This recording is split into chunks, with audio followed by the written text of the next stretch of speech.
I've had this video on my list to do for months now. It keeps coming up in form of different ideas, and so I finally decided that I'll just sit down here and make this video talking as though I were talking to my friend who asked me how to properly groom their natural hair.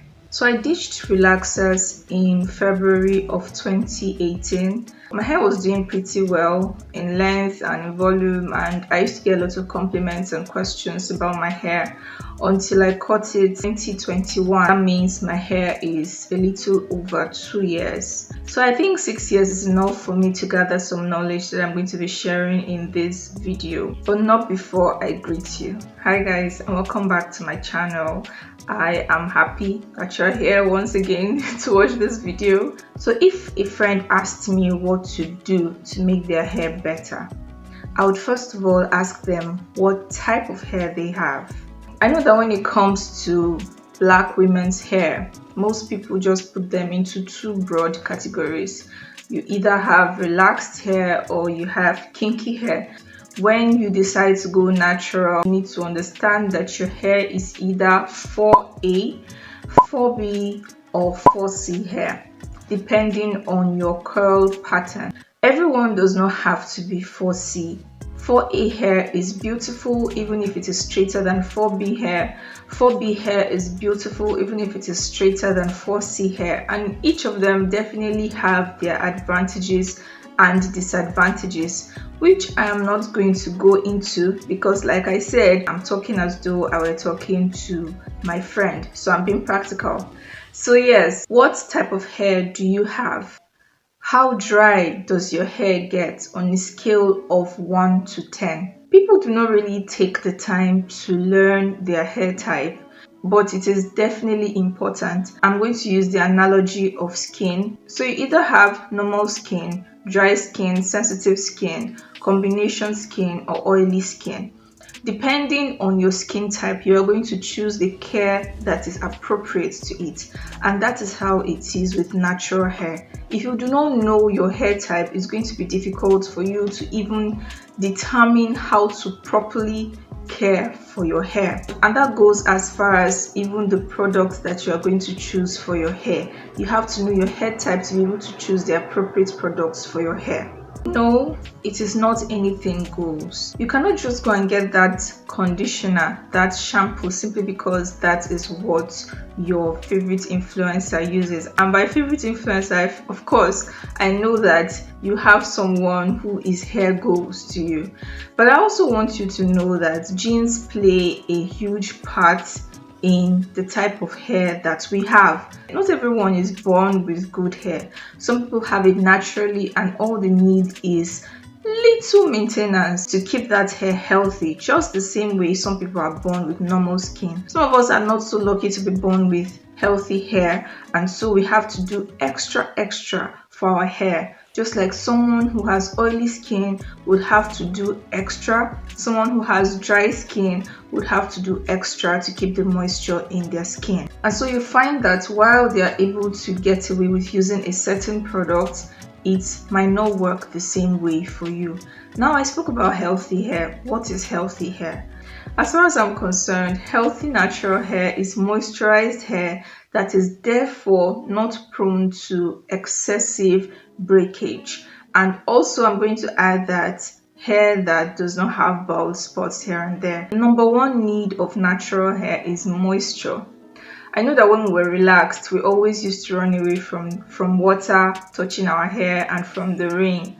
But it is totally flipped over when it comes to natural hair. So if moisture is that important for our hair, it is important that you choose products that enhance it, that add moisture to your hair. Shampoos that are not going to strip your hair of the oils. Now, because of the nature of our coils, distribution of this hair oil, this natural hair oil, is hindered, and thus our hair is prone to more dryness. That is why 4C hair with the tightest coil pattern tends to get the driest as compared to 4B and 4A hair.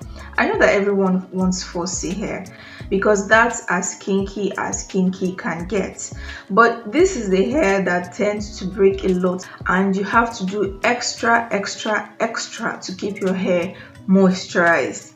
Anyway, if you have 4C hair, it's also likely that your hair is high porosity. So for 4C hair that is high porosity, you want to make sure that the water that gets into your hair stays there. And how do you do that? It is by using products that are quite heavy. You will notice that some leave-in conditioners are thicker than others. And in my opinion, those are the conditioners that people with high porosity hair, 4C hair, should be using. They should be using butters as sealants instead of oils. But people with other hair types can definitely get away with using the lighter ones, or even using anything at all. If you have 4C hair, product buildup should not be your problem. But like I said, with 4A and 4B hair, you can get off more easily. Now talking about sealants. Now before we move on to sealants, I would like to acknowledge those who are watching my video for the first time. You're welcome. My name is Doshima. Over here, we prioritize value while keeping it 100% authentic.